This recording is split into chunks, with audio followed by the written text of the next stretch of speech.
Everybody, President Trump this morning urging Republicans to go nuclear to end the stalemate on the shutdown. I want to bring in Republican Congressman Lance of New Jersey. Congressman, welcome to you on this Sunday afternoon. In response to the president's tweet, you actually tweeted out in support of going nuclear. Talk to me about why. I tweeted yesterday, before the president's statement this morning, that I felt we might examine whether we should have the filibuster in the future regarding appropriations matters in the Senate. As you know, Yasmin, the filibuster has been eliminated for the appointment of the lower federal judiciary under Harry Reid's leadership, and then for the Supreme Court under the current leadership, Mitch McConnell. And I want government to be open, and I hope that the Senate will give us a document in the middle of the night so that we can vote on it in the House, so that the government can get open on Monday morning. But you even have Senate leadership like McConnell, who's against doing something like going nuclear. Do you think more would get done if one took that approach? Yes, I think more would get done. Now, obviously, I'm in the House, and we don't have the filibuster, and so I suppose it's easier for me to suggest a majority than it would be if I were in the Senate. I recognize that, and that's not going to occur in this situation. But I do think, Yasmin, that we ought to fund government.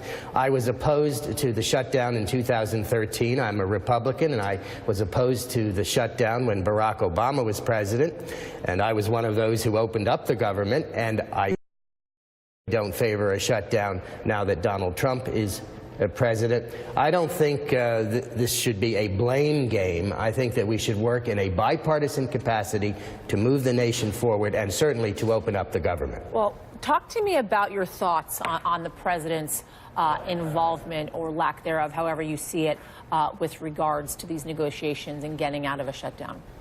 I think that the president has indicated that he's willing to negotiate on the DACA issue, but first and foremost, we have to open up the government. And I have great confidence in the four leaders. How can Democrats trust that?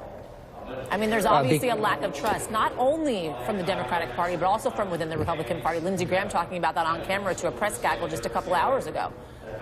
I have great confidence in the four leaders who are negotiating the DACA issue for the Republican side in the House. Kevin McCarthy, I think he's doing a fine job. I don't know Steny Hoyer as well, but I think he's doing a fine job as well. And this would be true of the two leaders in the Senate. And I believe a DACA solution is possible and probable. And obviously, Yasmin, it has to occur before the first week in March.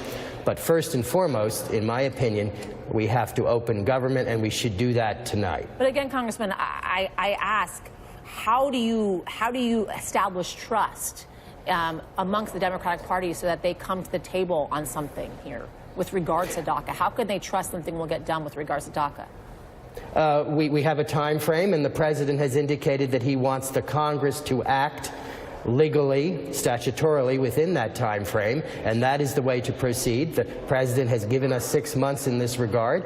We ought to get it done. I favor getting it done, but first we have to open up the government, and I want to do that ASAP. All right, New Jersey Congressman Lance, thank you. Thank you, Yasmin.